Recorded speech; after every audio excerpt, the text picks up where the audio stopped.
Shana Tova, Shabbat Shalom. Please come in and find your seats.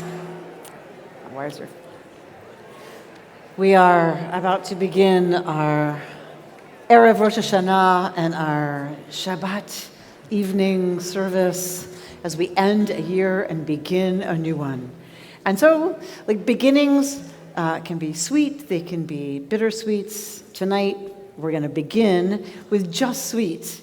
That Cantor Chaim Frankel commissioned a piece by the amazing Danny Messing to welcome us all back into space, back physically together, back being a congregation physically together. We know many of you are watching at home, and we welcome you from home as well. To begin this new year, a sweet new piece, because it is Shabbat, Bo'i v'Shalom. We welcome the Malachim, the messengers, the angels of peace and of rest from our traditional liturgy with this new setting of Danny Messing, commissioned by Cantor Chaim Frankel.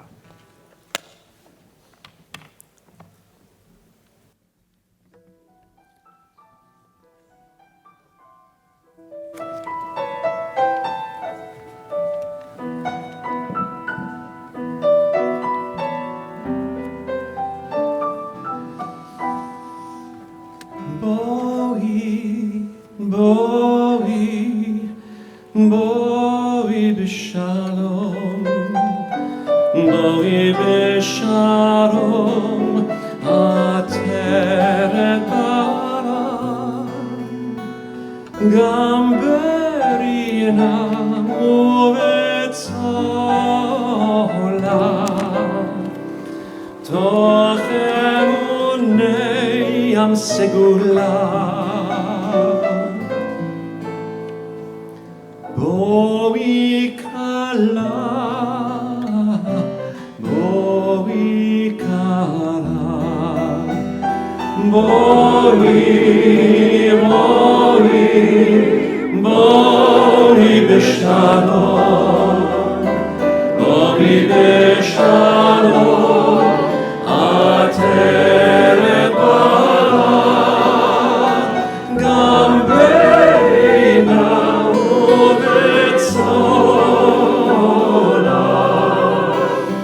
toch emunei am segula. Bo'i kala, bo'i kala, bo'i, bo'i, bo'i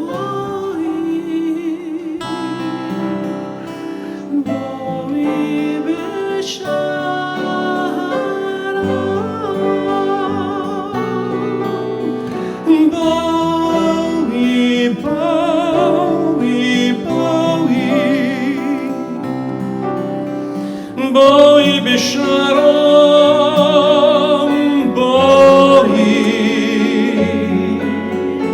bo'i b'shalom, bo'i.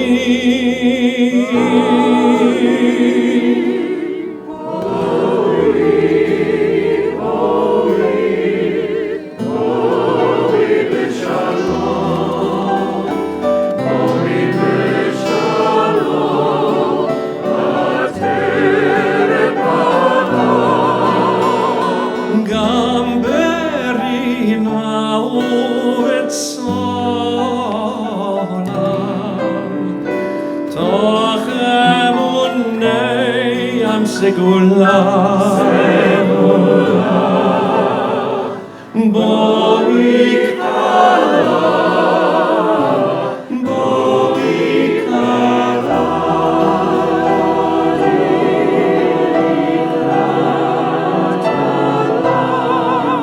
b'nei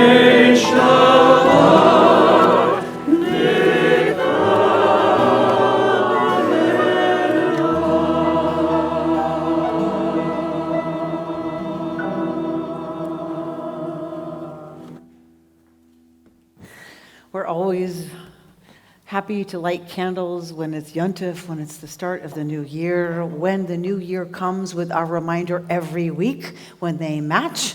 It is a wonderful thing. It's a double mitzvah.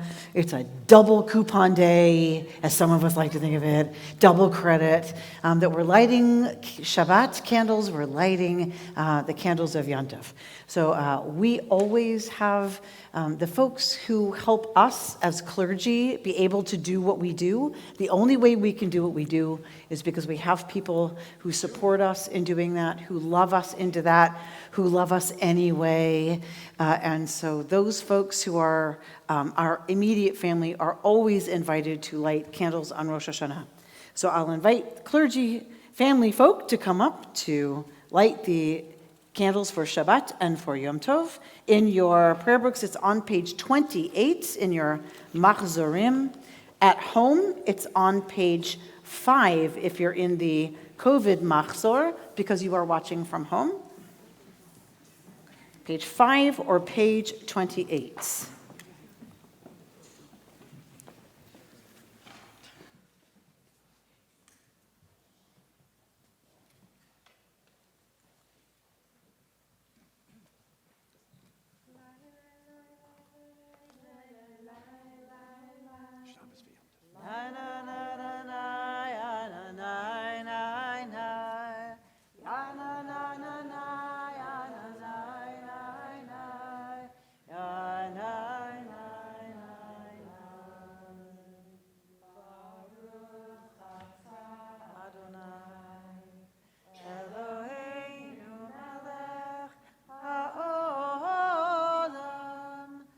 Asher kitshanu mitzvotav v'tzivanu lehadlik ner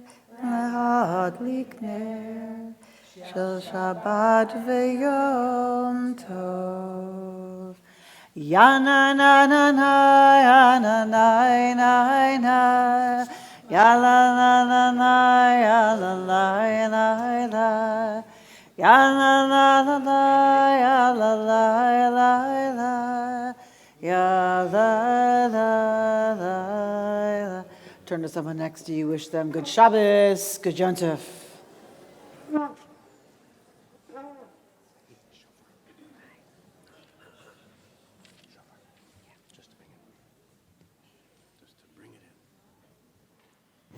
So the way we know it's the time to be called together is because we hear the ancient sound, one of the most ancient instruments ever known, that we still reconstruct into something that we know calls to the deepest parts of ourselves, the most ancient parts of ourselves, our deepest memories of families in Jewish homes, or one of the first sounds as people who have chosen Judaism and have been called to this, literally. This is the sound that reminds us to wake up, to come together, to pay attention. It's time to celebrate and take stock. The shofar. Tikiyah.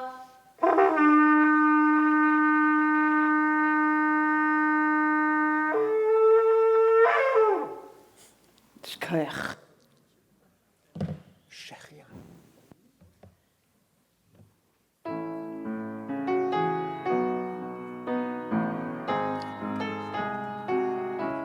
Please join us together with the Shechianu, page 20. First time hearing shofar this year. Baruch atah Adonai Eloheinu melech haolam Shechianu v'kiyamanu v'higiyanu b'zman hazeh. Let me hear you, Kinderlach. Let me hear you. Baruch atah Adonai Eloheinu. Let me hear you from home, everyone live streaming. Shechianu v'kiyamanu v'higiyanu b'zman hazeh. Collective Amen.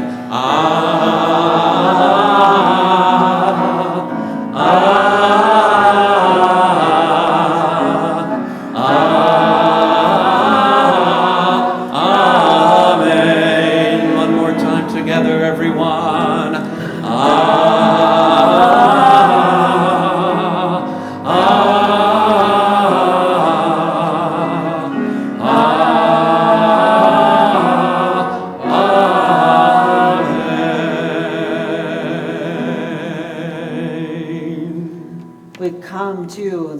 of Shalom Aleichem with, because it's Shabbat, so our own Julie Silver, our Chazonit, Julie Silver will lead us through our Shalom Aleichem.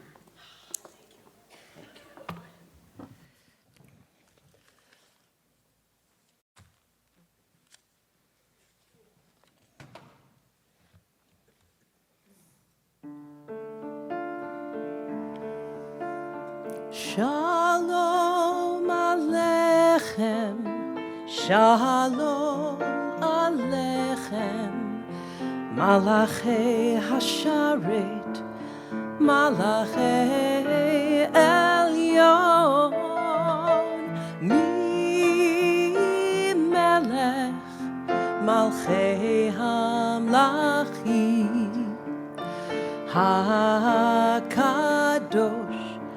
HaKadosh Baruch Hu, Boachem L'Shalom, Malchei HaShalom, Malachei Elyon, Mi Melech, Malchei Hamlachim, HaKadosh Baruch Hu. Sing with me, Shalom Aleichem, Shalom Aleichem, Shalom Aleichem, Malachei Hasharet, Malachei Elyon,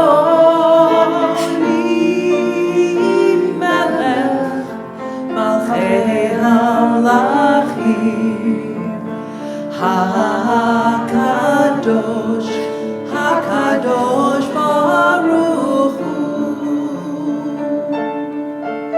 Baruch Hu Ni L'Shalom, Malchei HaShalom, Malachei Elyon, Mi Melech, Malchei Hamlachim, HaKadosh Baruch Hu. Shalom Aleichem, Shalom Aleichem, Malachei Hasharet, Malachei Elyon, Mi Melech, Malchei Hamlachim, HaKadosh, HaKadosh Baruch Hu, Shuvchem L'Shalom, Malchei HaShalom, Malachei Elyon, Mi Melech, Malchei Hamlachim, HaKadosh Baruch Hu. Shalom Aleichem, Shalom Aleichem, Malachei Hasharet, Malachei Elyon, Mi Melech, Malchei Hamlachim, HaKadosh, HaKadosh Baruch Hu.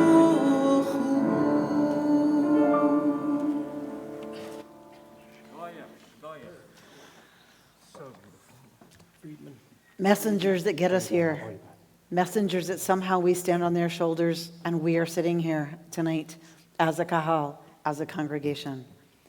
So you got here as individuals. You found the place You opened your Google Maps, or you opened our email and found the map and printed it out and carried it with you. However you did it, you made it.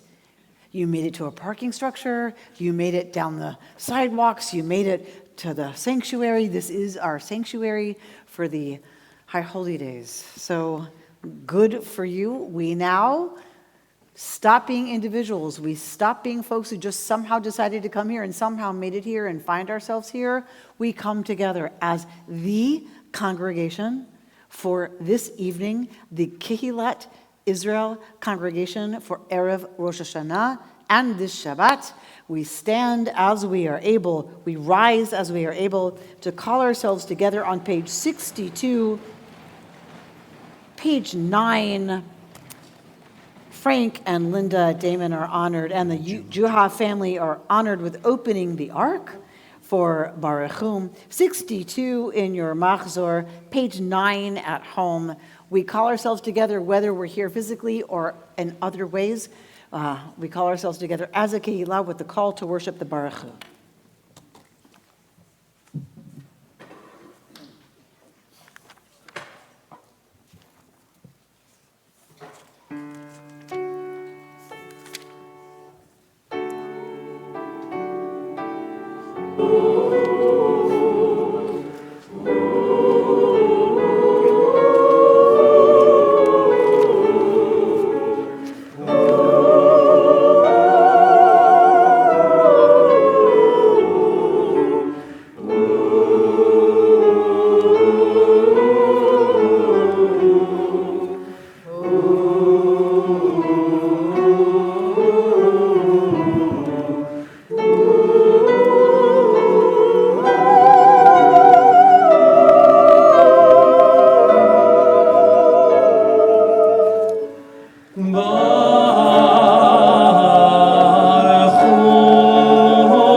So we turn to page 71 and 72. You may be seated.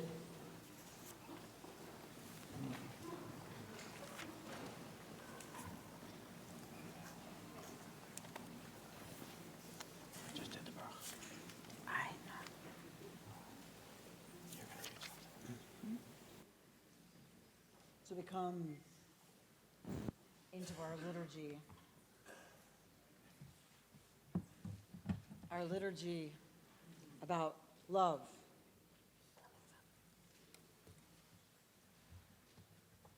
We come 71. We come to our liturgy of love. For us, that's about figuring out how we can be together. Love is about figuring out how we can be together. Shema, which is going to happen in a moment, is about understanding unity. But the rabbis understood that we don't really get that as human beings. We don't really get it as people. We are divided in so many ways against ourselves, so many ways against each other, so many ways we're locked into who we are and how we think about things and our opinions about things, and we understand that we need to affirm that we are one. But the rabbis understand that we need something before we can do that, and that is ahavat olam. We need to move to a place of love.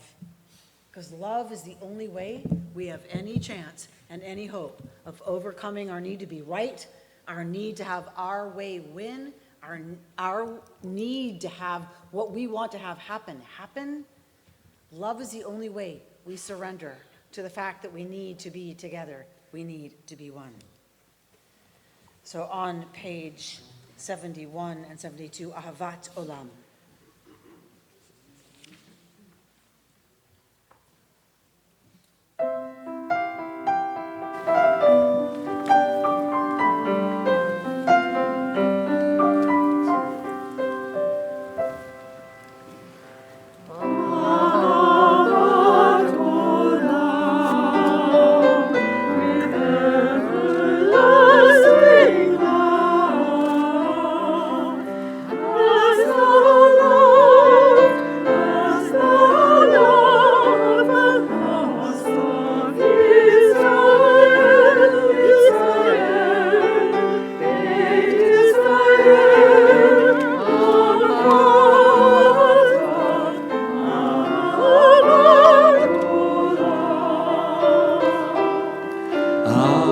Ahavat olam,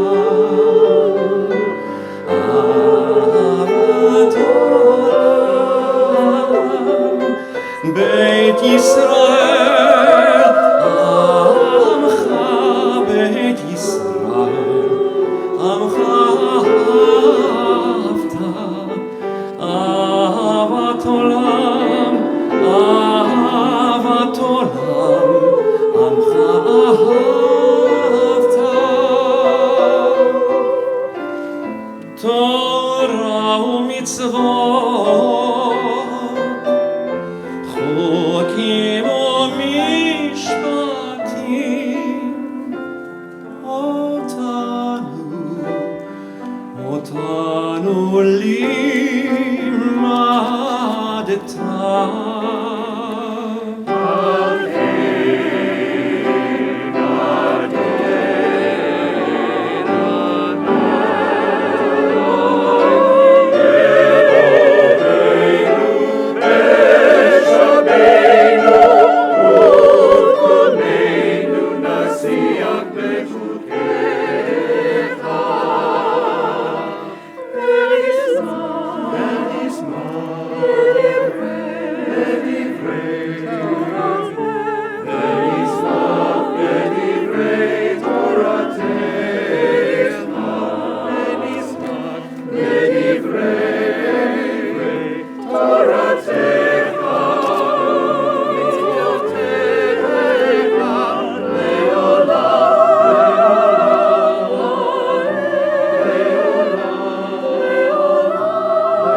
Ki hem chayenu ve'yorech yameinu uvahem nege yomam v'layla.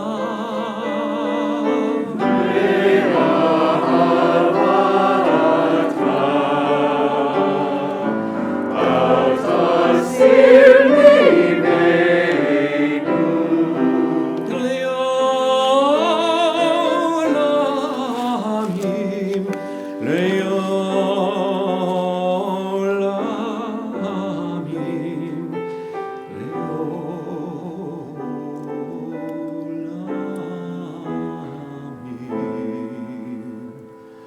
Baruch atah Adonai.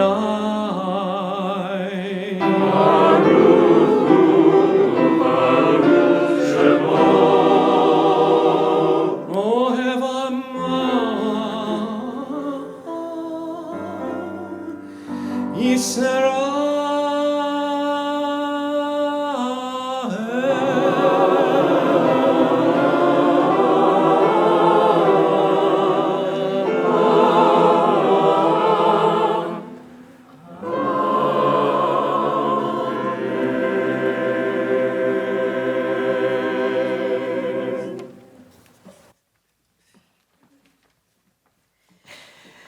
Oh, it's so good. Y'all, come on. It's so good that we're here. Look at you, amazing people. Open the gates and they might show up. Like, isn't that what we're taught? Open the gates and they might come. That's our whole tradition. It's a lot of the language of the High Holy Days. Pitchu li, open for me the gates of righteousness, of goodness, of compassion, of forgiveness, of responsibility, of love, of forgiveness. Open for me the gates, and maybe I'll have the strength and the courage and the gentleness and the openness to come in. So come in, all of you for whom the gates have been opened. Shillers, come in and be welcome here. Hi, the Shillers. Seriously, like that. That's the invite. The gates are open. Are we ready to walk through them? Are we ready to step in?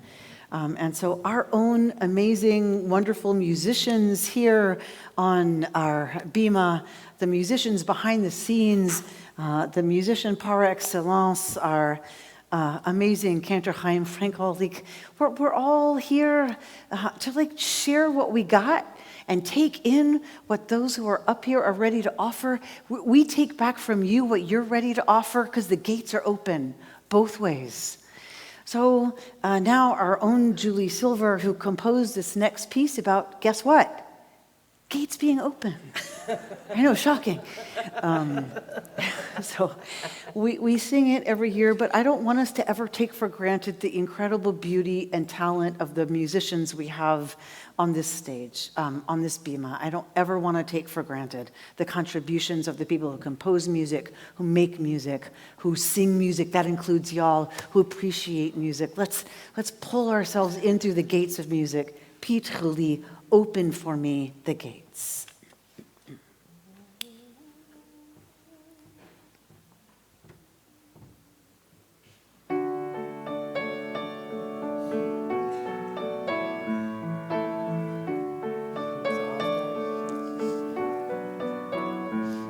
Sometimes I lose my way, I stumble and fall. I fail to see the open door and only see a wall. Sometimes I close my ears when open they should be. But then I stop and listen to that still small voice inside of me. Pitru li, Pitru li, Sharet Tzedek, Sharet Tzedek, Avova, Avova, Odeya, Odeya, Pitru li, Sharet Tzedek, Sharet Tzedek, Avova, Avova, Odeya, Odeya.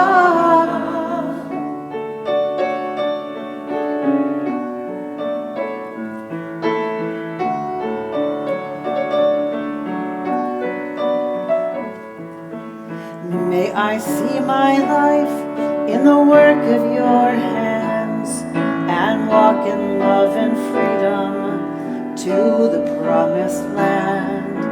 And when I lose my way, I pray that I may see that spark that's and darkens and the gates open to me.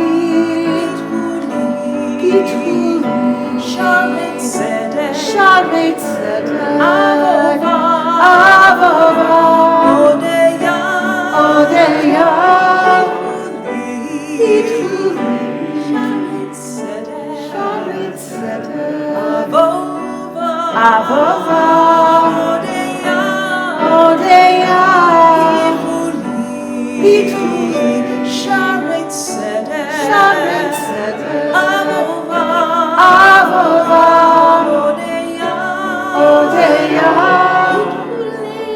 Pitru li, Sharet Tzedek, Avova, Avova, Odeya.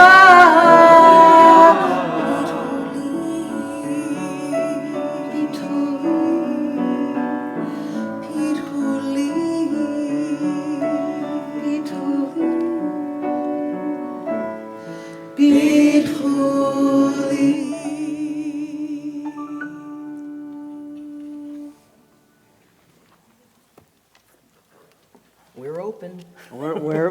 Let's hope.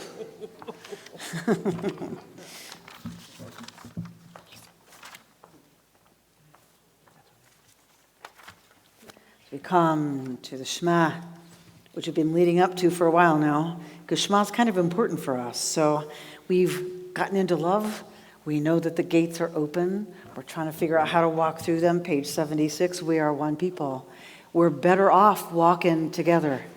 When one of us is not ready, we can reach a hand to someone else and pull them up. When we're not ready, someone will do that for us. That's how we pull ourselves through the gate as one people. Page 76, if it's your tradition to rise for the Shema, I ask that you rise.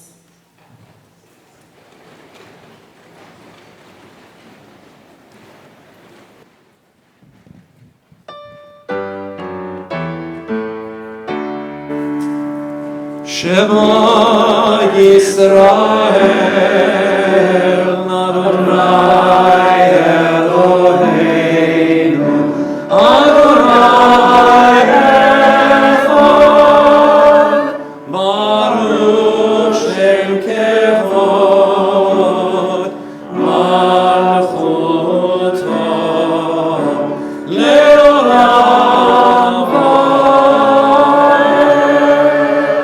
Vaed. Please be seated. We invite Addison, Peyton, Juha, and River Arm to come up to the podium to lead us in the Vehafta, and I see many of our young, talented members. Please come on up. I see people. Come on up to join them to chant the Vehafta. If you want to join, come on up. Yeah, come on up. Yeah.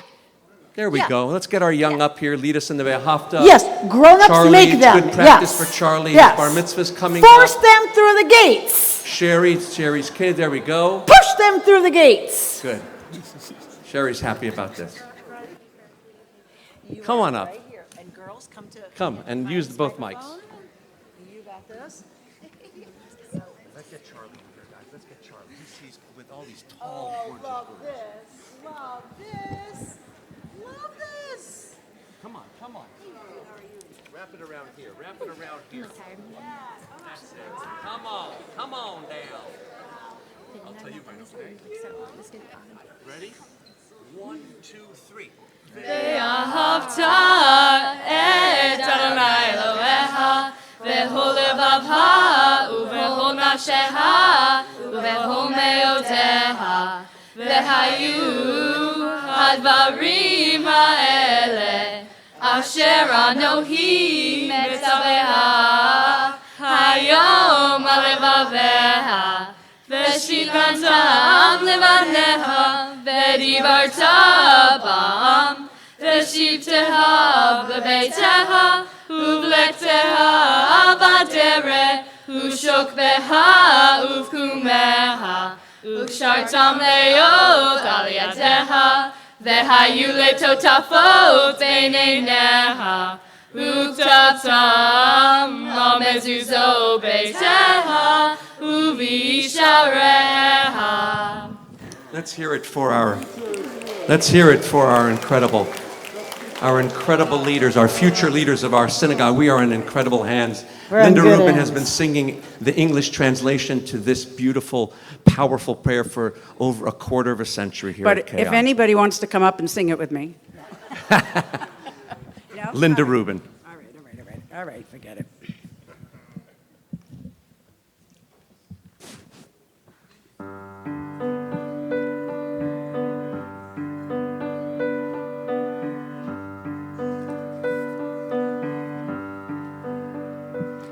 And thou shalt love the Lord thy God with all thy heart, with all thy soul, and with all thy might. And all these words which I command you on this day shall be in thy heart, shall be in thy heart. And thou shalt teach them diligently unto thy children, and thou shalt speak of them when thou sittest in thy house, when thou walkest by the way, and when thou risest up, and when thou liest down, and when thou liest down. Thou shalt bind them for a sign upon thy hands, and they shall be for frontlets between thine eyes, and thou shalt write them on the doorposts of thy house and upon thy gates, and upon thy gates.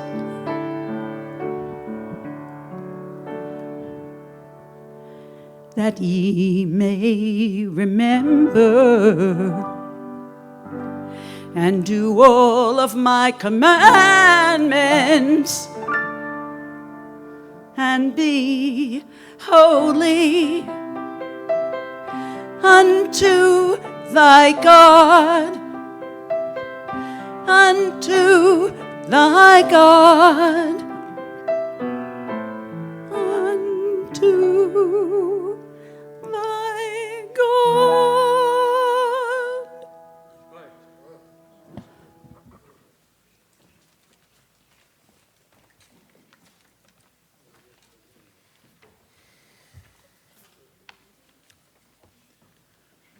We talk a lot about building into this space, working our way into this High Holy Day season, because once we start with Rosh Hashanah, we have holy work to do, transformative holy work.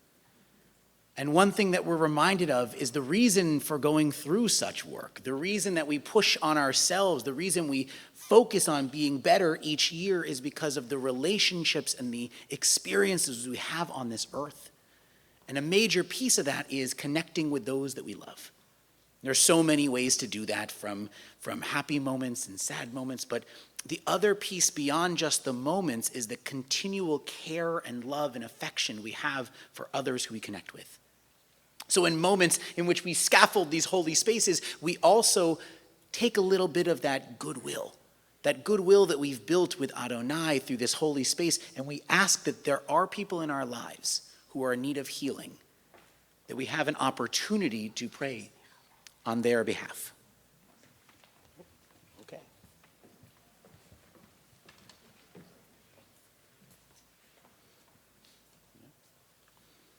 But before we do that,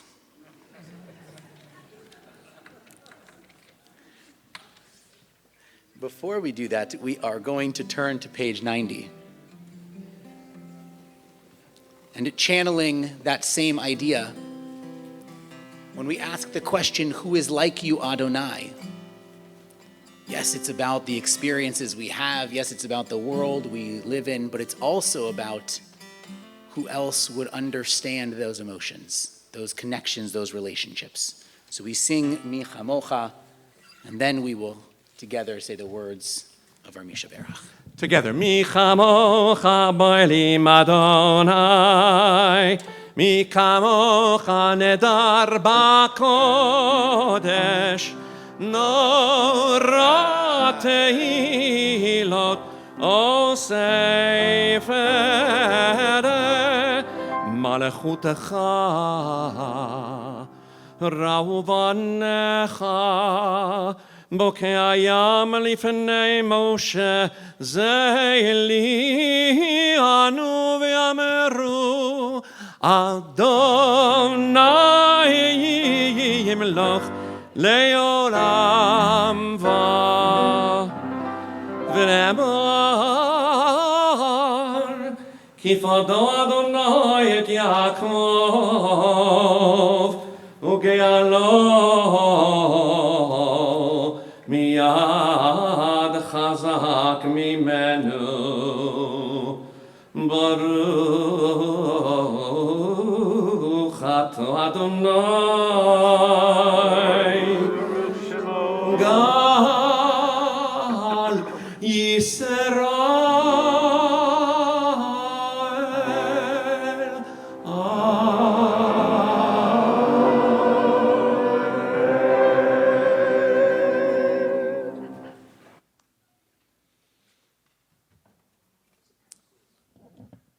If there are those who, through understanding this relationship of God, through what I talked about of this holy work, if there are those who you're thinking of right now in need of healing, I ask you to please rise.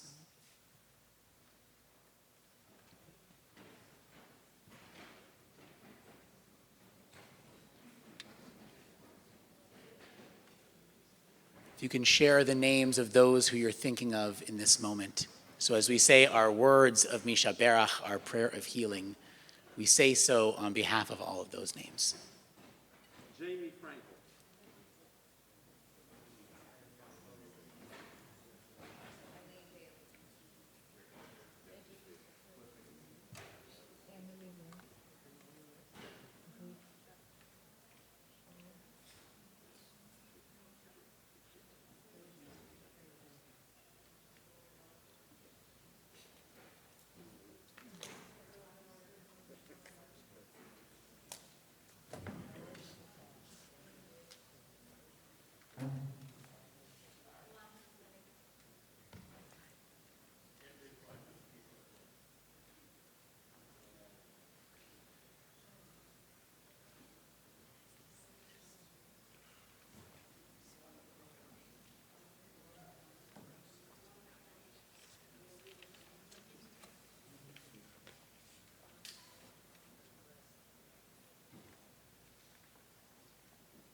All of the names that you've recited, as well as the names that have been shared with us as a congregation, because when we share names of those who we love, we are asking that the prayer of all of us actually be holding them in our minds.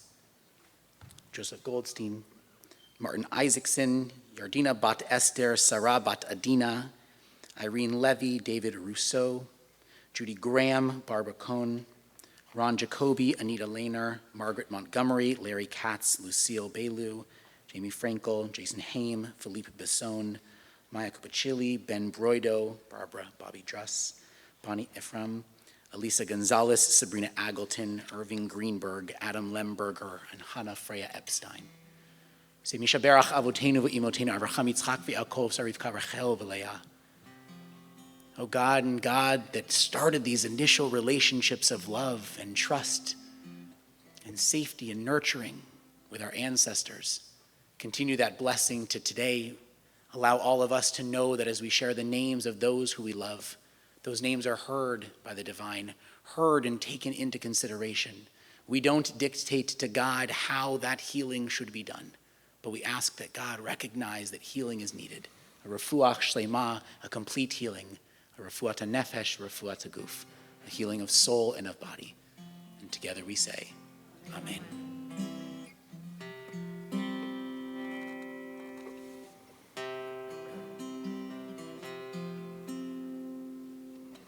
With the love you gave to my mother, I carry on. With the love you gave to my father, I carry on.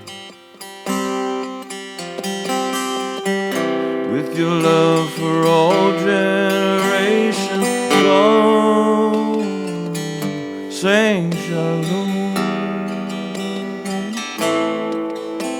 In warm golden rain, sing shalom.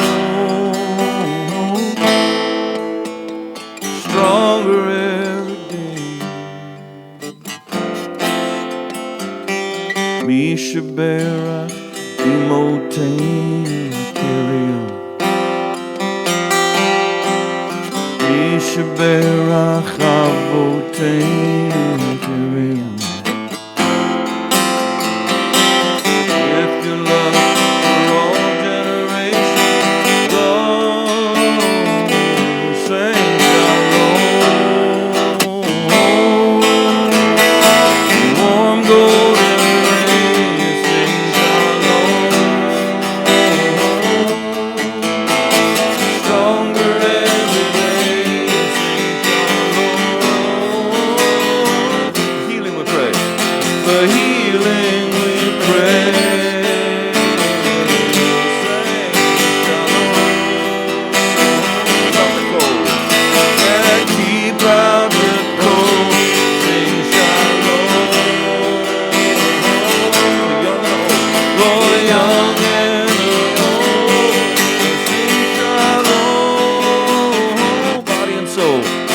For body and soul, Misha Berach Avotain, I carry on, I carry on.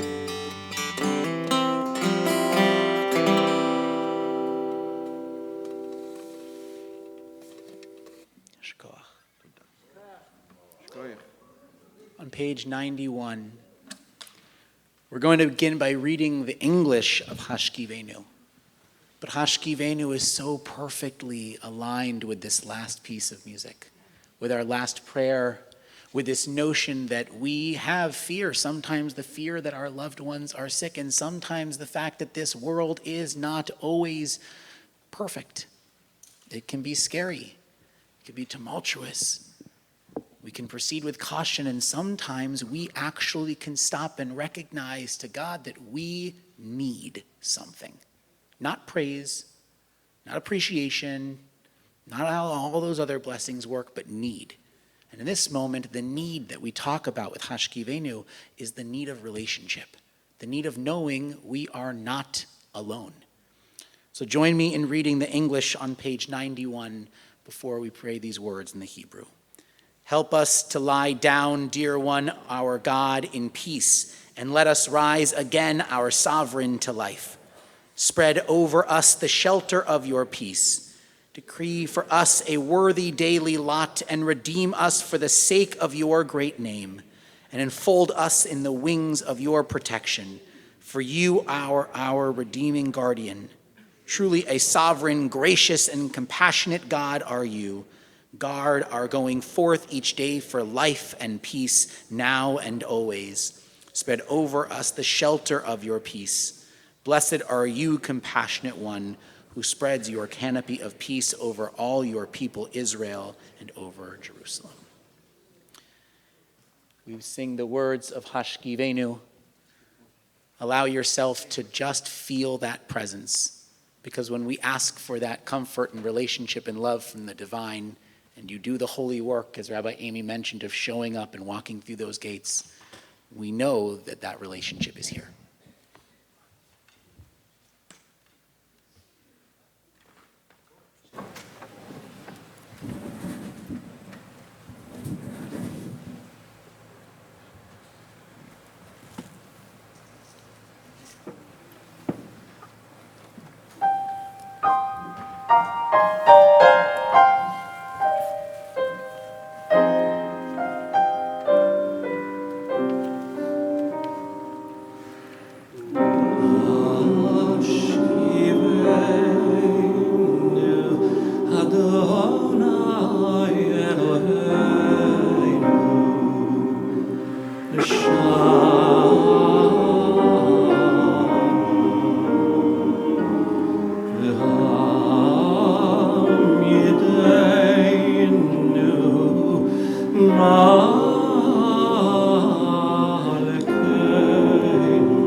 לפנינו ומאחרינו.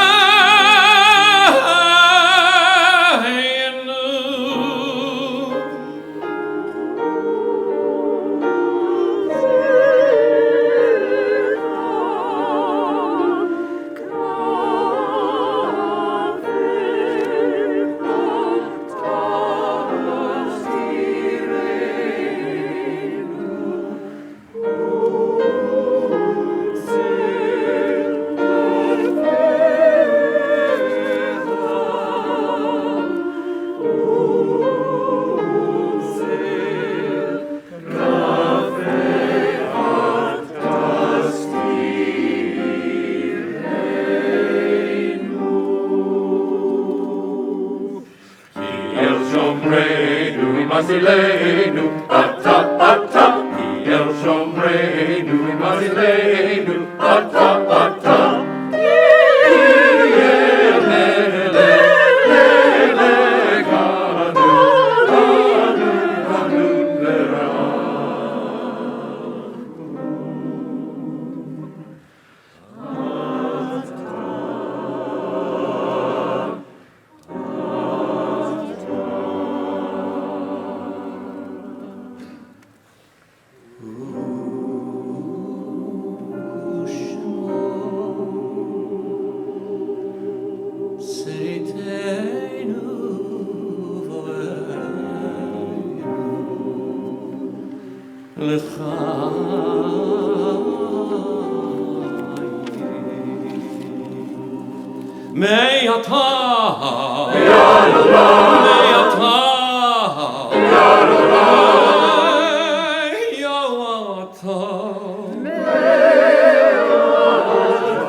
There's nothing more pleasurable than to welcome former leaders who remain pillars of our community to share words this High Holy Days. Elul by Roberts and Wendy.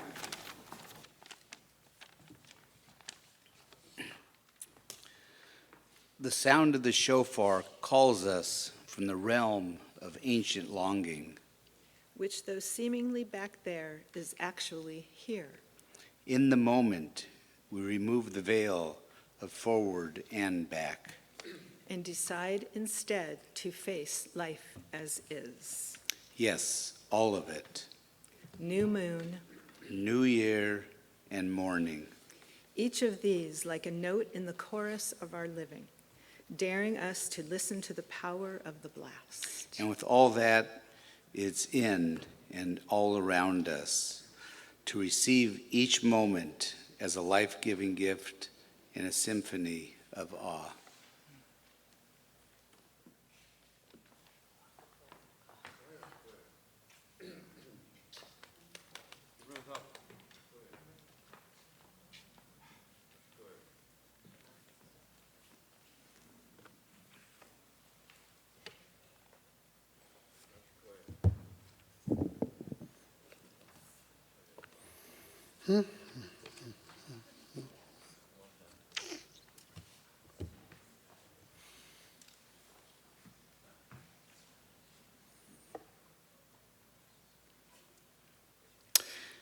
In a small town in the old country, the rabbi died. His widow, the Rebbitzin, was so disconsolate that the people of the town decided she should marry again. But the town was so small that the only eligible bachelor was the town butcher. The poor Rebbitzin was somewhat dismayed because, after all, she'd been married to a scholar, and the butcher had no formal education at all. But she was very lonely, so she agreed, and they were married. After the marriage, Friday night came. She went to the mikveh, as traditional Jewish women tended to do, and then she went home to prepare to light the Shabbos candles.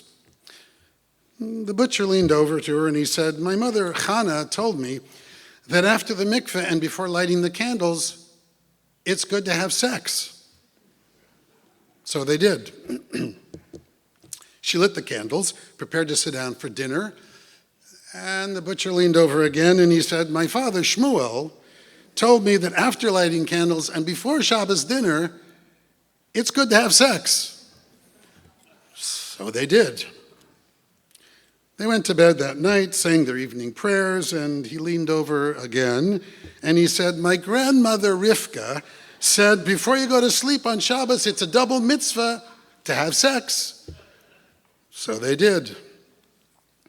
When they awoke, he leaned over again and he said, "My grandfather Moshe says when you wake up on Shabbos, it's good to have sex." So they did. On Sunday, she went out to the market to buy some food, and she ran into a friend who said, "No, so how's the new husband?" She replied, "Well, a scholar he isn't, but he comes from a wonderful family."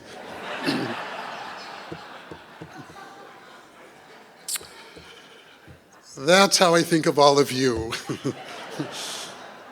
Not the sex, as a wonderful family. You know, as many of you know, it's been a challenging year for my own family. I had the privilege of standing here last year and teaching the lessons that I learned from my amazing mother, Betty Rubin, as she turned 100 during Rosh Hashanah last year. It was really one of the greatest joys of my life, knowing that she was actually watching and listening and hearing those words of tribute and love, finding solace and satisfaction in knowing that her life had such an amazing impact, not only on me and my sisters, but on so many others who reached out and shared what she'd meant to them in their lives as well. That was literally an experience I will never forget. She literally got to hear her own eulogy, which frankly I think is a great idea for everyone. Sadly, Mom died only a few months later. But she died, as our tradition teaches, the righteous are supposed to die, gracefully, gently, peacefully at home, as if from a divine kiss, with one of my sisters by her side, holding her hand, guiding her from this world to the next.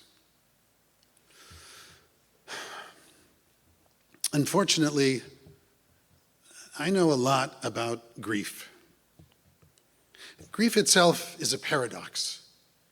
You desperately want to remember, and you desperately want to forget.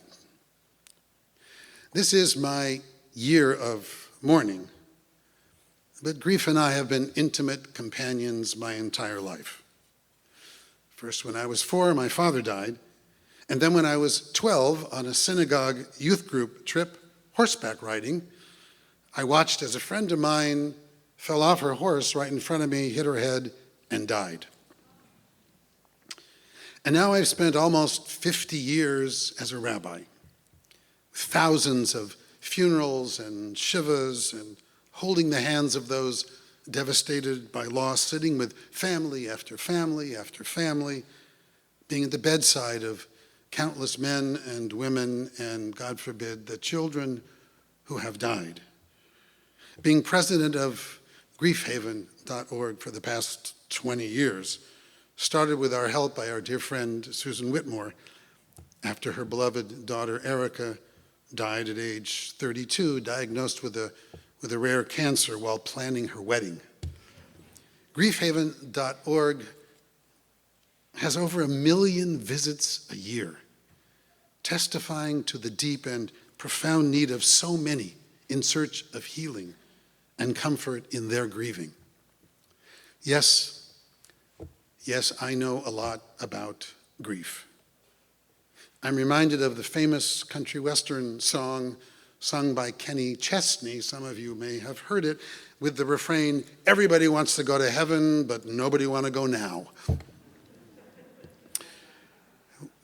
And we all saw that one of the most devastating side effects of the pandemic was the nightmare that all of us clergy experienced when someone died. Like my own Uncle Harry, who died in the first year of the pandemic, lying in the hospital, frightened, alone, surrounded by masked strangers rather than the comfort of family surrounding him. No one should have to die like that. No one. No gathering of loved ones to share stories and comforting memories, no extended family, friends, or community to gather to accompany their loved one from one life to death. And then there were those funerals themselves, stark, lonely, no more than 10 people allowed, everyone wearing masks, had to be outside, everyone 6 feet apart from each other, only one household of mourners, no one allowed to carry the casket or even place earth on the grave or hug their loved ones.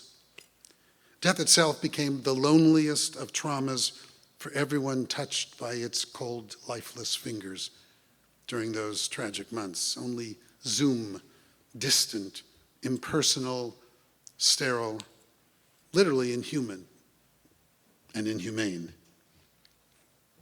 On the other hand, we the Jewish people, we are a people, a civilization that recognizes that death and life literally go hand in hand, and that have always seen memory itself and the sharing of memories of loved ones as a sacred act. It's fascinating that in classic rabbinic literature, when an evil person is mentioned, his name is followed by an acronym for the Hebrew words Yamach Shemo. May his name be blotted out. In the minds of our ancient sages, the worst thing that one could wish upon another, the curse of all curses, is that he or she will be forgotten. And yes, the opposite is also true. When we speak about a good person, when we speak of someone we love, someone we admire, someone who made a difference in our lives, here, Jewish tradition teaches us to say, Zichrono livracha, may his or her memory be a blessing. Both of these, the curse and the blessing, teach us essentially the same lesson, that to be remembered is to live beyond the grave. Then again, we've all heard the famous Woody Allen line, I don't want to live on in the hearts of my friends and family. I want to live on in my apartment. We all know, really, that there certainly is a life after death for those we love. It's a life that is lived literally every day, in our hearts, in our souls, in our dreams, in our daily comings and goings, with every memory, every moment we think of them, every word they would have said, every act they would have done in the same moment. One of the many lessons I learned from my mother's death is that the real challenge in our lives is to not only be good descendants, but to be good ancestors as well. Have you ever seen a bottle of detergent manufactured by that company called Seventh Generation? We use it at home because it's environmentally friendly. But the company derives its name from a statement in the Great Law of the Iroquois Confederacy written by the Iroquois elders that says, "In our every deliberation, we must consider the impact of our decision on the next 7 generations." Wow. Who could possibly know that better than we, the Jewish people, who have been passing down our wisdom, our moral challenges, our way of life, our memories, both personal and collective, for more than 100 generations. And here we are on this sacred day. At the very same time, both descendants of generations who came before and ancestors of those yet to come. And every choice we make, every memory we cherish, every lesson we teach will be the gift of love, the gift of life, the gift that will remain when our physical lives are over, that will make all the difference to those who come after us. What COVID-19 taught us all was a reminder of what really matters most. And we all know it. It's not the travel to exotic places or the bigger office or the luxury car, not more money in the bank, not fancier suits or ties, even though I like them, designer shoes and purses, as beautiful as they are. But as I've said over and over again throughout my career, even from this very bima, that the most important things in life are never things at all. They are always people, the people we love, the people we cherish, the people who matter in our lives. That is the essence of life itself, the lives we cherish, the people we love, the preciousness of the everyday, the ordinary, the simplest ability to touch someone and hug the ones we love. It is death, after all, every bit as much as life that makes us fully human. If you ask firefighters, what do people grab when their house is on fire in that moment of panic, they will tell you the 3 Ps: people, pets, and pictures. Not the fine jewelry or the china or even the cash. Pictures. Pictures are priceless because they represent moments in time with the people we love. And that is always what matters most. Moments in time with the people we love. Viktor Frankl, the brilliant psychiatrist and Auschwitz survivor, wrote a book that literally changed my life and was one of the most influential books of the 20th century, called Man's Search for Meaning. In it he wrote, "The meaning of life is to help others to find the meaning of theirs. The meaning of life is to help others find the meaning of theirs." Perhaps that's why we're all here. That's why we've created this drama of the High Holy Days year after year for literally thousands of years. To remember, in spite of our insecurities and our often faltering sense of self-worth, that we are, as Jewish tradition teaches us, but little lower than the angels. And our task, our challenge, our mission in life is to live every day, as I always say, so that what we say matters and what we do matters and who we are matters in the lives of others. One of the greatest rabbis and teachers of the last century, Rabbi Abraham Joshua Heschel, once wrote, "To have more does not mean to be more." Well, to be more is to make a difference in the lives of others.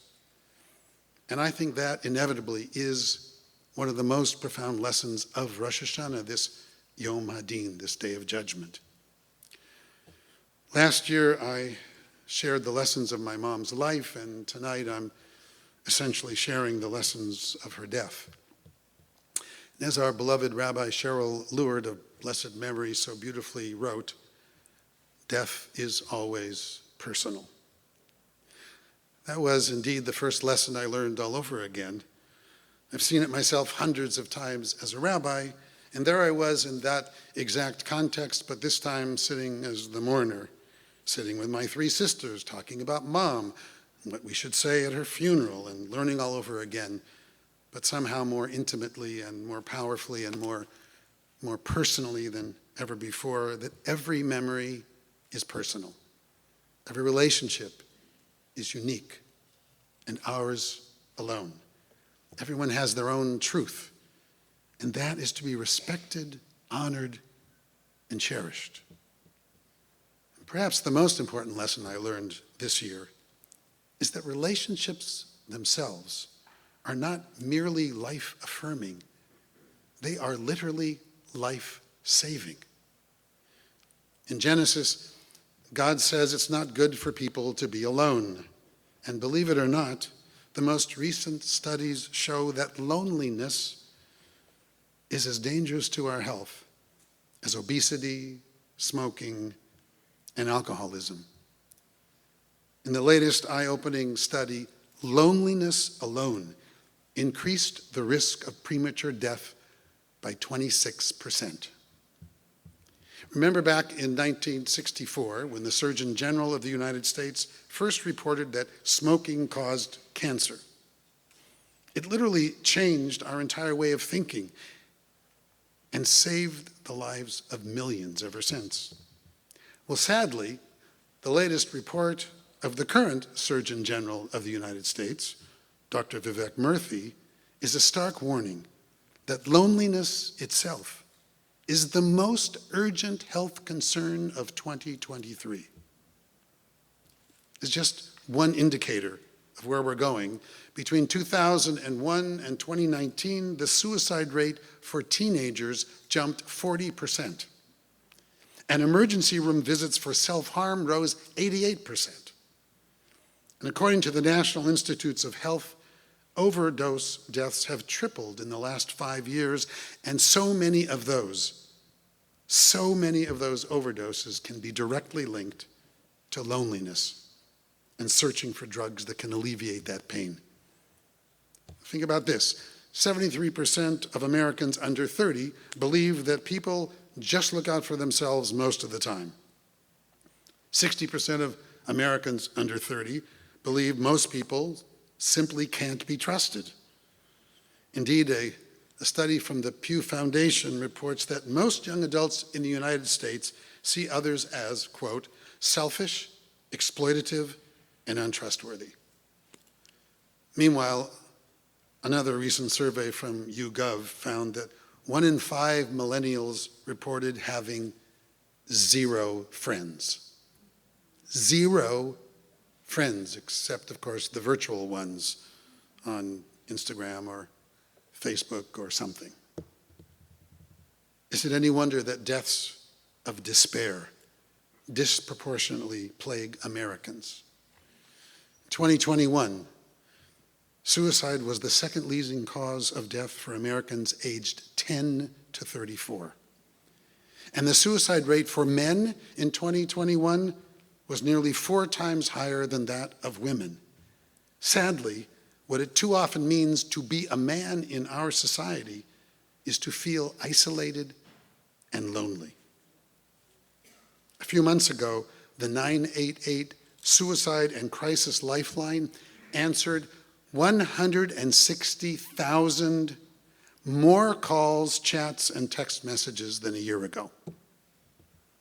And a Harvard social scientist tracked the lives of 7,000 people over 9 years, and he found that the most isolated people were 3 times more likely to die than those with strong social connections. In fact,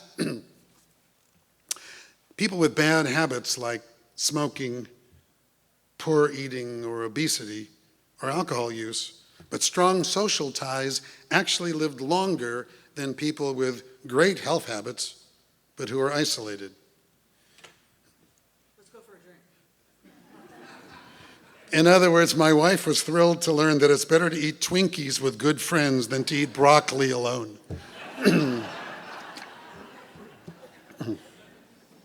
And I'm a vegan, so. James Baldwin once said, "Not everything that is faced can be changed, but nothing can be changed until it's faced." So let's face this reality together, as a community, as a congregation, as a family. What is the solution, the remedy for this seemingly ubiquitous loneliness? We actually all know. Number one, get social. Social people are simply happier and live literally longer. Connect in real time, in the real world, with real people, not merely online. And number two, what Judaism has always known and taught, be other-oriented. Do something for someone else. After all, that's why we have so many Tikkun Olam opportunities right here at KI. And look, Los Angeles is literally filled with other possibilities as well. And number three, gratitude. Gratitude, an attitude of gratitude can literally save your life. Every day. Acknowledge your gifts, your blessings, your talents, your relationships, your life itself. Now that I'm turning 75 this year, I'm reminded of the story I heard recently about a woman my age who went to a new dentist for the first time, and she saw his full name written on the diploma that was on his wall. She recalled that a tall, handsome, dark-haired boy with the same name had been in her high school class some nearly, 60 years before. She thought, could he actually be the same fellow that she had a secret crush on way back then? Upon seeing him, however, she quickly discarded any such thought because this ancient, balding, gray-haired man was way, way too old to have been her classmate. But, as you can imagine, after he examined her, she got up the courage to ask him anyway if he had by chance attended Santa Monica High School.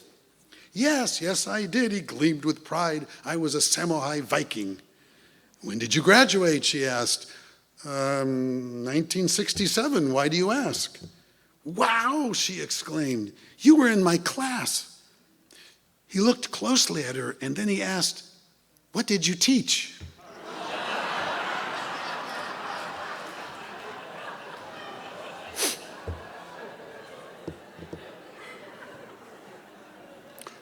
Well, this is what we teach. Every Rosh Hashanah, every new year is another opportunity to remind ourselves how blessed we are, how privileged we are to be alive and to be alive today. And to realize how desperately so many others, including someone you just might know, need the gift of relationships that you can give.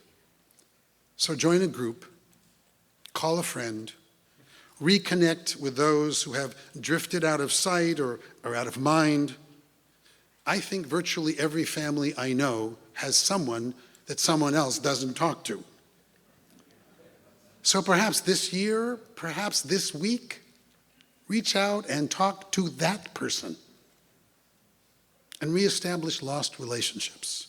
If you do, I promise your life will be richer and much more meaningful. And you might just literally save the life of someone you know by simply being someone who matters in their life in the year ahead. Shana Tova and Shabbat Shalom.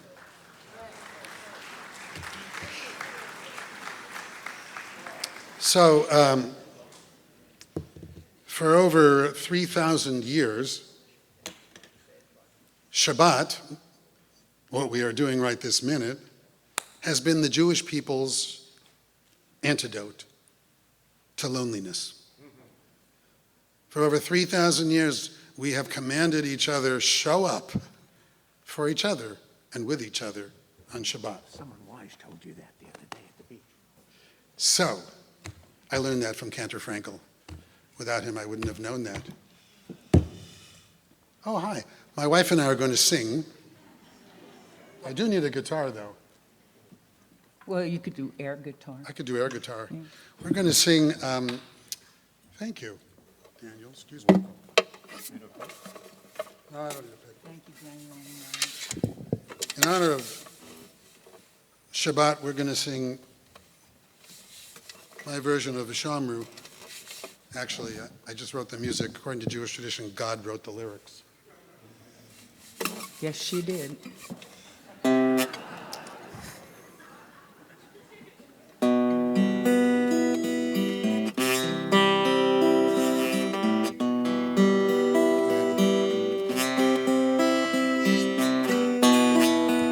Vishamru B'nai Yisrael Vishamru et HaShabbat Lasod et HaShabbat Lasod et HaShabbat Dorotam Baritotam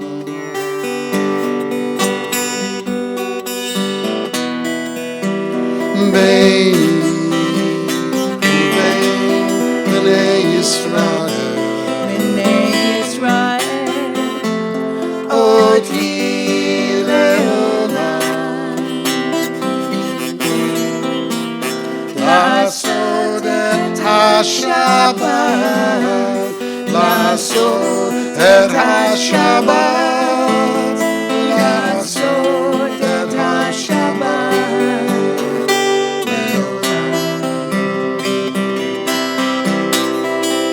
Sheshet Yamim Asa Adonai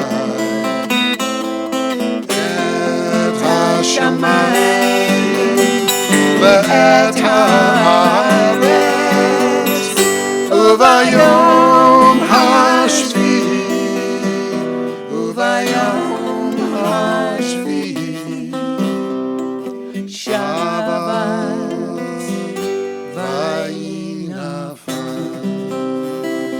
sing along if you're done. Vishamru Vishamru B'nai Yisrael B'nai Yisrael, Vishamru et HaShabbat La'asot et HaShabbat La'asot et HaShabbat La'asot et HaShabbat Le'olam.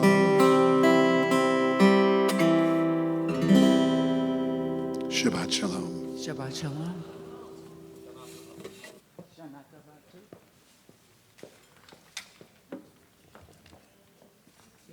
Thank you. Thank you. Yasher Koach.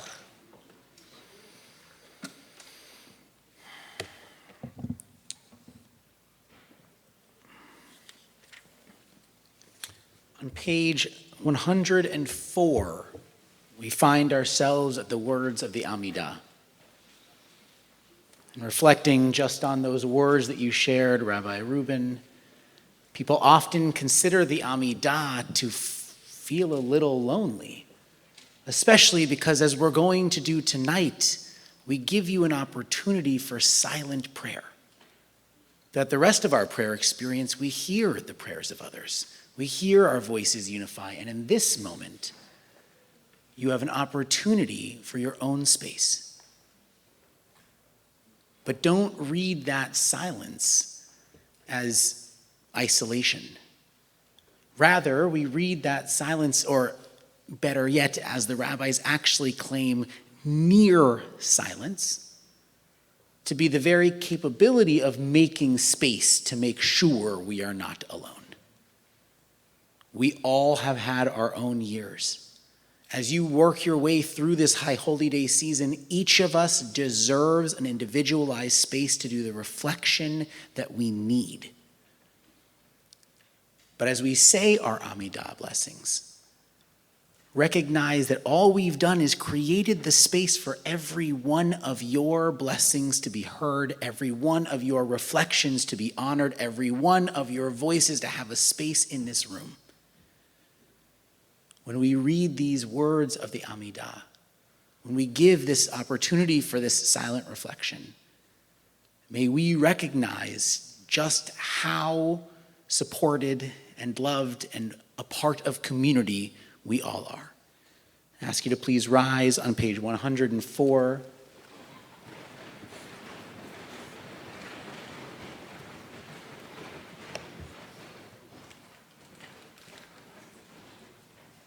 Through 126.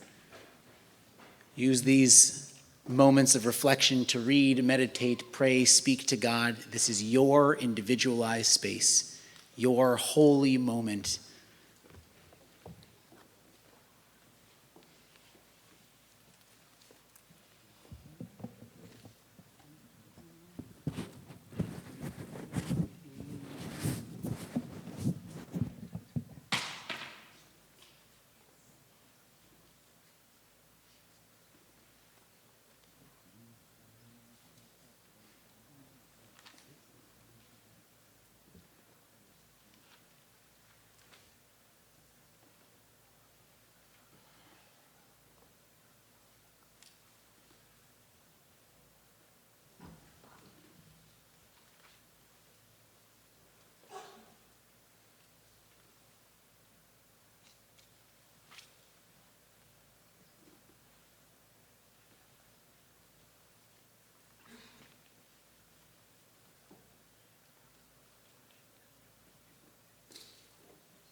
To begin leading us out of our prayerful time and into our schmoozing celebration time, the rabbis give us always a Kaddish, a kind of Kaddish. So 1187, 1188, stay if you're praying still, stay. It's all good. 1187, 1188, we begin wrapping up before we come to, of course, Mourner's Kaddish, and we just celebrate this opportunity to be together, and we close it down with holy words.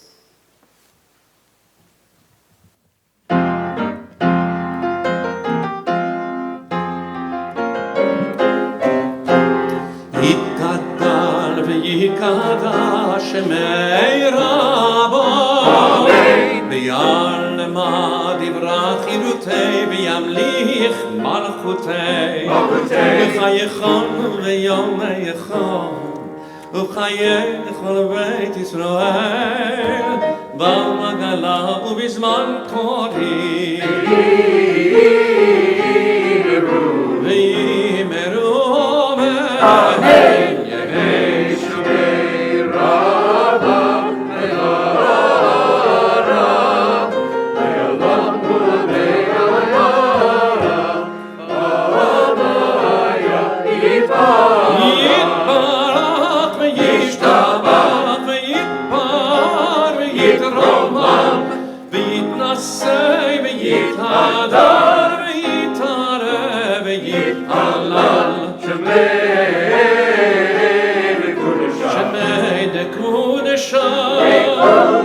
לילה ולילה מן כל ברכתה ושירתה טוב שמחתה ונחמתה דאמירן בעלמה טוב שמחתה ונחמתה דאמירן בעלמה ויאמרו אמן. תתקבל צלון ומהותון דכל בית ישראל קדם אבוהון די בשמעיו די בשמעיו ויאמרו אמן. יש לומר רבו מן שמעיו וחיים עולנו ועל כל ישראל ועל כל ישראל ויאמרו אמן. עשה שלום במרומיו יעשה שלום עלינו ועל כל ישראל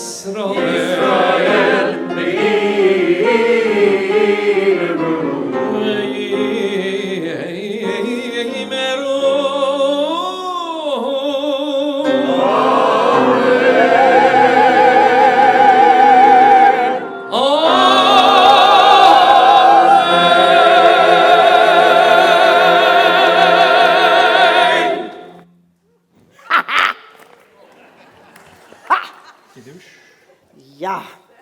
So we will ask our president, Stephen Lewis, to share a few words of welcome. And all of you need to give him your greatest compassion because it's going to be one of y'all. Or it has been one of y'all.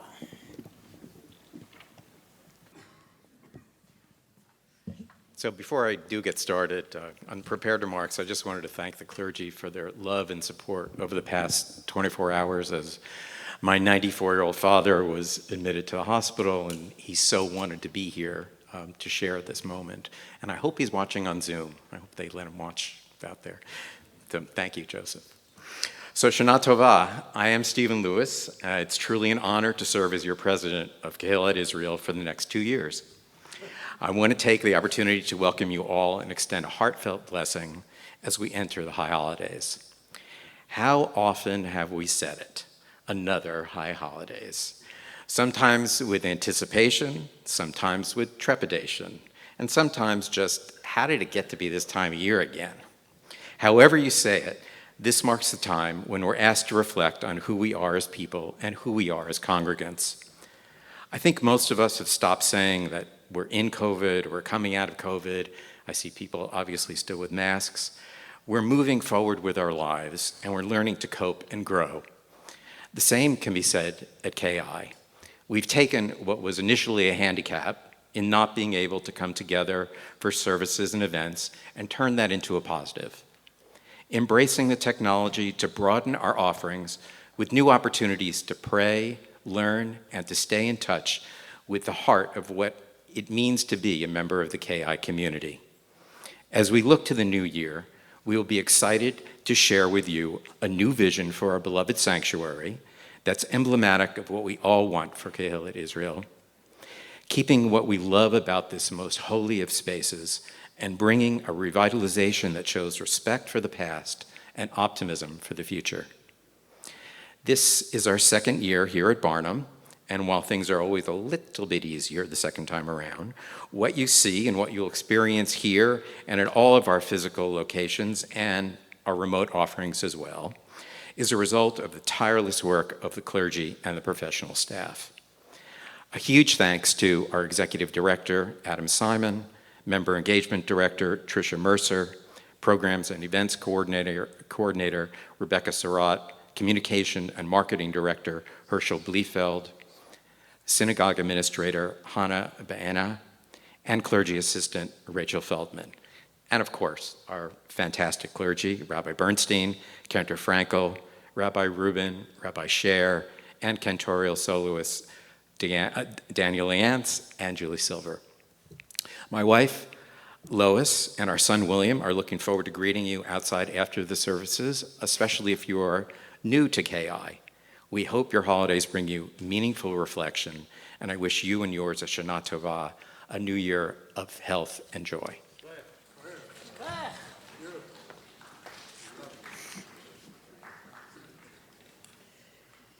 So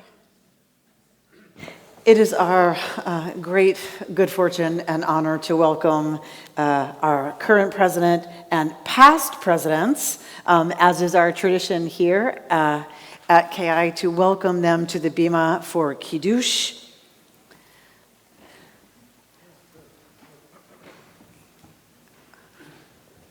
What I always love is to see how many of them are still here and still choose to be part of us, even though they know us best.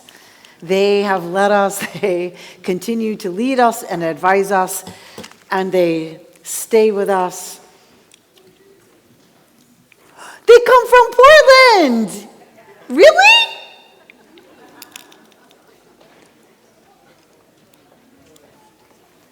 I wasn't told.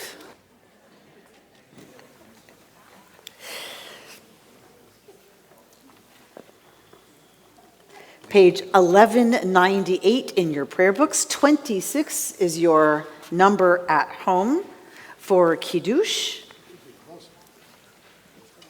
Yo, what? Come on.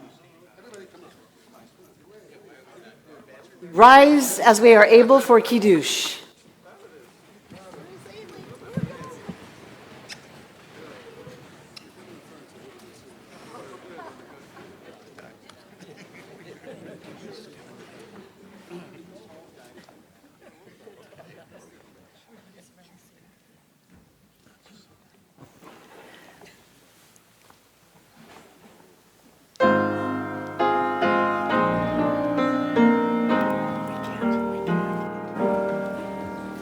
Baruch atah Adonai Eloheinu melech haolam borei peri hagafen Baruch atah Adonai Eloheinu melech haolam Asher kra'anu לעבודתו ורוממנו בקדושתו וקידשנו במצוותיו ותיתן לנו אדוני אלוהינו באהבה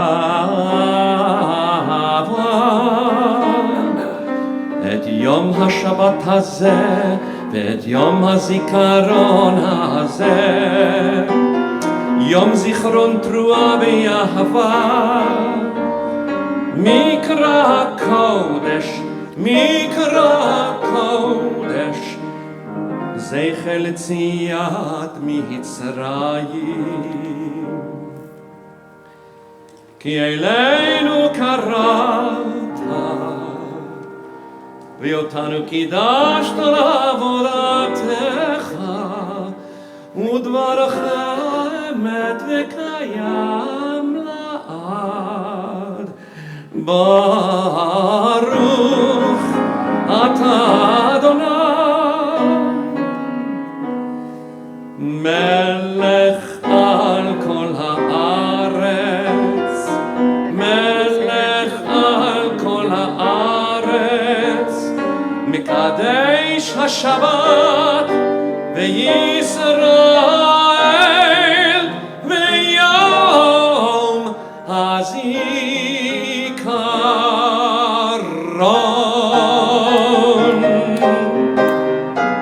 Join me. ברוך אתה אדוני אלוהינו מלך העולם שהחיינו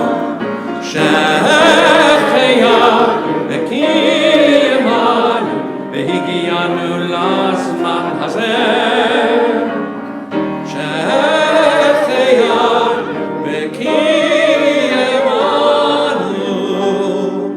והגיענו לזמן הזה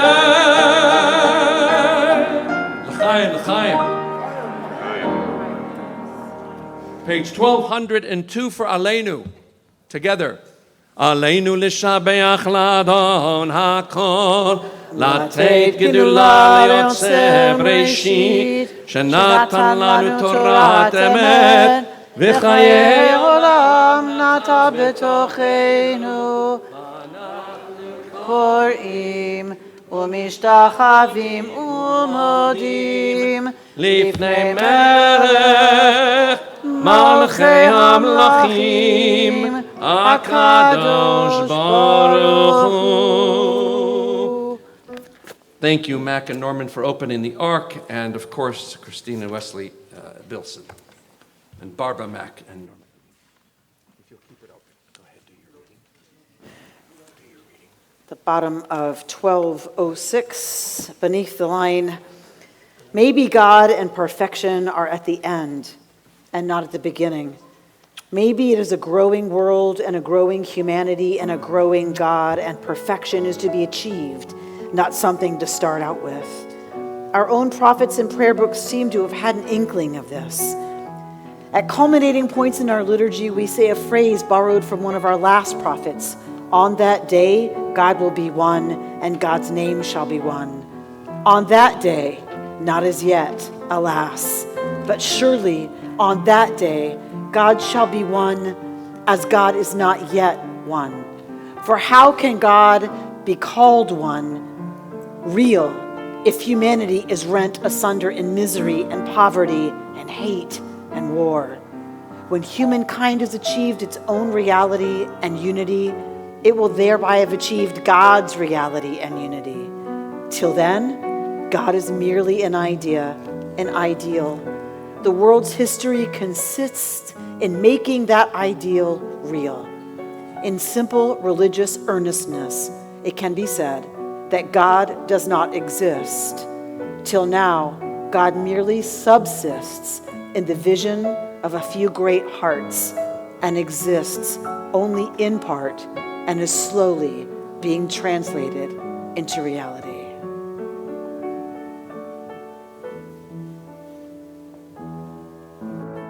Page 1206, the last two lines. Let us sing together as one community. V'nemar v'haya Adonai lemelech al kol haaretz bayom hahu yeh Adonai echad Ushemo echad.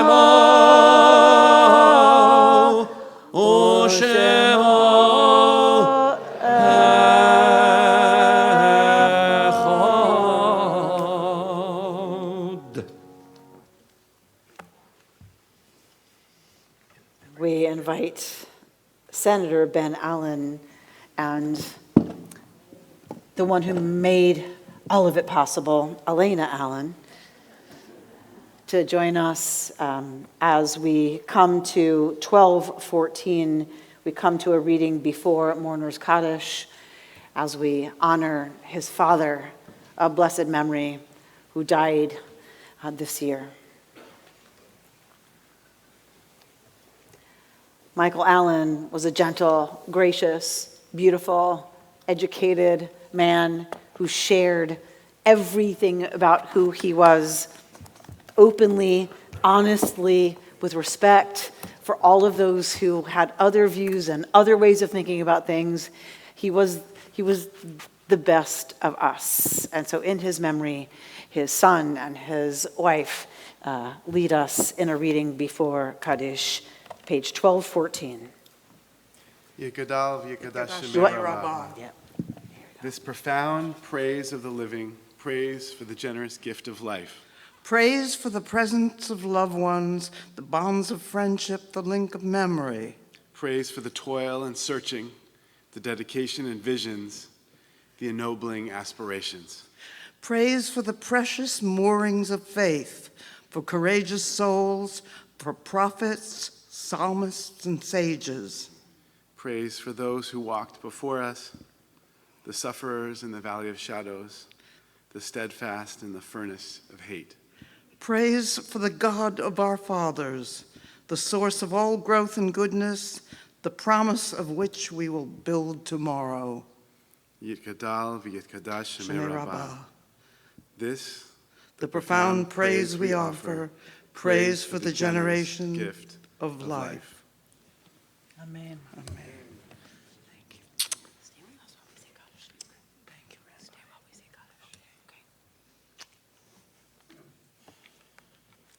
Page 1216, we recite Kaddish, thanking the source of life for the gift of the lives that we remember as we come to this time of remembering those who have died in the last 30 days from our congregation, as we do every Friday night, which included Diane Goldberg, Dick Horst, friend of Nancy and Russ Belinsky, Helene Ferdig, aunt of Regina Kovic, Itzik Moskowitz, husband of Sarah Moskowitz, Lawrence Katz, father of Jan Snyder. The yahrzeits that fall on this Shabbat for us as a community include Morris Abrams, Barry Adler, Florence Baum, Hildegard Bierman, Bella Berger, Miriam Bernstein, George Bilson, Sam Bender, Bernard Braveman, Maurice Cohen, Harold Cohen, Irving Sipers, Margaret Dean, Annie Descher, William Doobie, Sam Dulabovsky, Svi Frankel, Ruth Freed, William Friedman, Jeff Gale, Audrey Geyer, Philip Ginsberg, Barbara Goldsmith-Wise, Max Goodman, Miriam Ruth Gross, Julius Gutman, Fern Jubis, Aviva Kamen, Ruth Katz, Tony Katz, Annie Koplik, Leonard Kriegel, Aaron Kumitz, Alan Charles Lebo, Virginia Lepper, Jesse Sharon Leva, Michael Lutsky, John Newman, Leo Nog,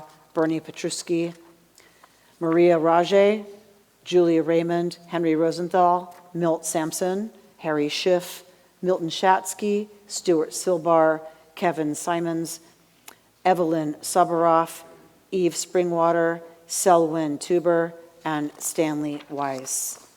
If there's anyone we want to say their names out loud as we come to Kaddish, we invite you to do so now.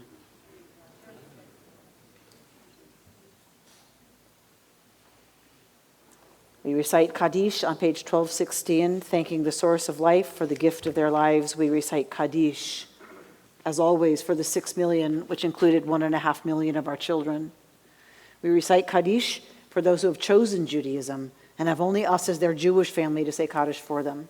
We recite Kaddish for LGBTQIA people whose families refuse to say Kaddish for them. And I'm reminded often that we also need to say Kaddish for those who have died defending our freedom and defending our country. Yitkadal v'yitkadash shemei rabbah, be'alma divrach yirutei v'yamlich malchutei, b'chayechon uv'yomechon uv'chayei dechol be'et Yisrael, ba'agala uv'izman kariv v'imru amen. Yehei shmei rabba mevorach leolam ome amaya. Yiparach v'yishtabach v'yitpoar v'yitromam v'yinaseh. V'yitadar v'yitaleh v'yitalal shemei dekudsha b'richu. Le'ela min kol birchata v'shirata, tush bechata v'nechemata, da'am iran be'alma v'imru amen. Yehei shlama rabba min shemaya, v'chayim aleinu v'al kol Yisrael v'imru amen. Oseh shalom b'mramav, hu ya'aseh shalom, aleinu v'al kol Yisrael, v'al kol yoshvei tevel, v'imru amen. May the source of wholeness in this world work through us, work through the memory of those we've loved, and by their example, that we might create a world that is more shalem, more whole, therefore one step closer to peace, one step closer to shalom. And together we say, all right, we know there's a nice oneg waiting out there for you, so we're going to let you out. Oseh shalom. If you're comfortable touching each other, do that. If you're not, don't. But Oseh shalom. It's time for us to get together and sing ourselves out of here. There's not a parking rush. It's all good. It's a beautiful oneg. And for us to eat means other people have to eat. So we need you to give to the food drive. We need you to go online to hhd/ki.org/HHD and give to our food drive.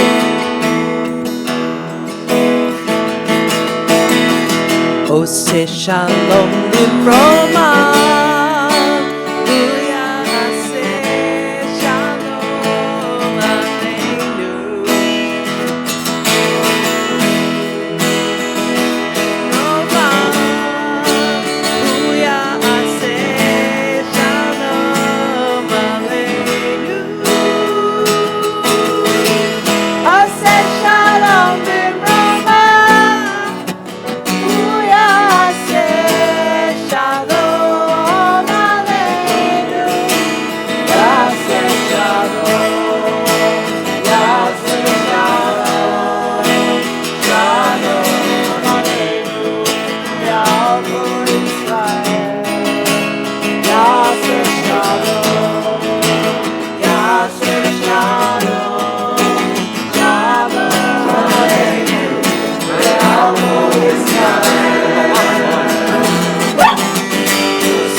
Yaseh Shalom, Yaseh Shalom, Shalom Aleinu, Yalko Yisrael.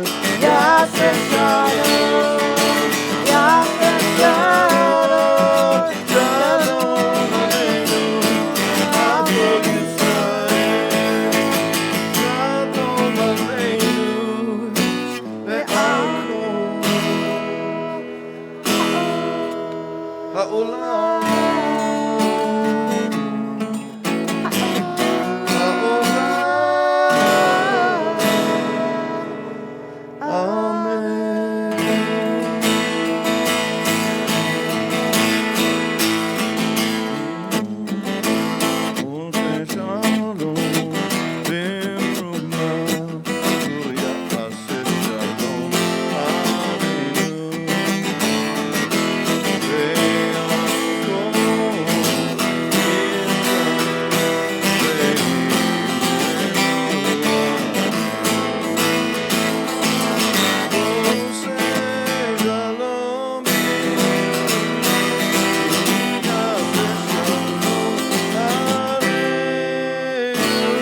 Jumbo.